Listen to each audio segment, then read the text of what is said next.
कर देने वाला घोड़ा। एक जंगल में एक लोमड़ी रहता था।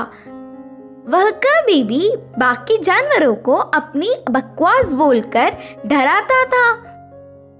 एक बार नदी के मछलियों के पास जाकर कहा, ओए मछलिए, पानी में अच्छे से मजे कर रहे हो, पर कल नदी से सारा पानी को निकाल देंगे, फिर पता नहीं तुम्हारा क्या होगा, सोच लो। इससे मछलियां ना कुछ समझते हुए सिर पकड़ लिए। फिर एक बार पेड़ के पास के कौवों के पास जाकर कहा, ओए कौवे, जल्दी ही इस पेड़ को काट देंगे, देर ना करते हुए तुम्हारे घरों को बचा लो। उसकी बात पर विश्वास करके सारे कौवे घबराकर चिल्लाने लगे। ऐसे लोमड़ी के हर झूठ पर विश्वास करके वह जानवरों का घबराना देख उसे बहुत खुशी मिलती। आगे आगे लोमड़ी को यह एक आदत सी पड़ गई। हर रोज किसी भी एक जानवर को ना डराती तो उसका दिन ही नहीं निकलता। उसी जंगल में एक घोड़ा भी रहता था। वह हरे भरे घास को चरते हुए बहुत सुंदर और स्वस्थ था। वह ना किसी के पास जाता, बस अच्छे से अपना काम खुद देखता। एक दिन घास चर रहे घोड़े के पास लोमड़ी पहुंचा। घोड़े ने उस पर उतना ध्यान नहीं दी।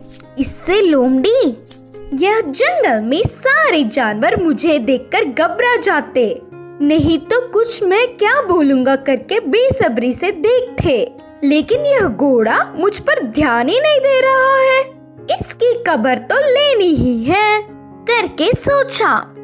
बाहर से घोड़े को अपने प्राणों को बचाना हो तो जल्दी से यहाँ से भाग जाओ। वह क्या मुसीबत है? बोलकर घोड़े ने पूछा। हमारे राजा शेर तुम्हें मारने आ रहे हैं, मैं उधर से ही आ रहा हूँ। लोमड़ी के बारे में पूरी बात जानने वाला घोड़ा उसको सबक सिखाना चाहता था और कहा, अच्छा बस इतनी सी बात है, मुझे शेर से डर नहीं लगता, उसके बारे में तुम परेशान ना हो। बोल के लोमड़ी लोमड़ी मेरी बात छोड़ो, पहले तुम्हारे प्राण बचा लो, कहा घोड़ा। हाँ, मेरे प्राणों को क्या हुआ? करके संदेह से पूछा लोमड़ी। हमारा राजा शेर का एक लौता बच्चा बीमार हुआ, तो उपचार के लिए हाथी के पास जाने पर पूंछ के कोने में सफेद निशान वाले लोमड़ी की खून पीने से बीमारी ठीक हो जाएगी करके बताया। तब से शेर तुम्हारे लिए देख रहा है, तुम दिखोगी तो मार देगा, जाकर चुपके अपने प्राणों को बचा लो, बोलकर कहा घोड़ा।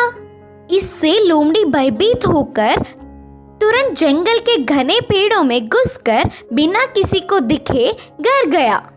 एक हफ्ता भर बाहर नहीं निकला, खाना पीना छोड़कर घर में ही छुप गया। उसके बाद एक खरगोश लोमड़ी के घर पर आया। लोमड़ी को तो उसे पकड़ने तक की ताकत भी नहीं थी। वह पूरी बात बताकर, शेर आएगा तो देख के बताना मित्र, बोलकर पूछा। तब खरगोश ने कहा, ना ना, उस तरफ मैं नहीं जाऊंगी, तुमने ही तो एक बार कहा था ना, उस तरफ जाओगे तो भेड़िया मार देगी, मैं नहीं जाऊंगी, मुझे डर लगता है। फिर एक दिन लोमड़ी को देखने गधा आया। वो भी एक कारण देकर उधर से चला गया। भूतकाल में बेवजह उन्हें अपनी बकवास बताकर डराने के लिए लोमड़ी अपने आप को कोसता रहा। 10 दिन बाद घोड़ा आया। शेर आ रहा है कि नहीं, अब तुम ही बताओ मित्र। तब घोड़े ने कहा, शेर नहीं आएगा, जानबूझकर तुमसे मैंने झूठ कहा, क्योंकि तुम सबको अपनी बकवास बताकर घबरा रहे हो ना। डर का मतलब तुम्हें भी पता चलना चाहिए। पहले झूठ बोलने पर लोमड़ी को घोड़े पर बहुत गुस्सा आने पर भी बाद में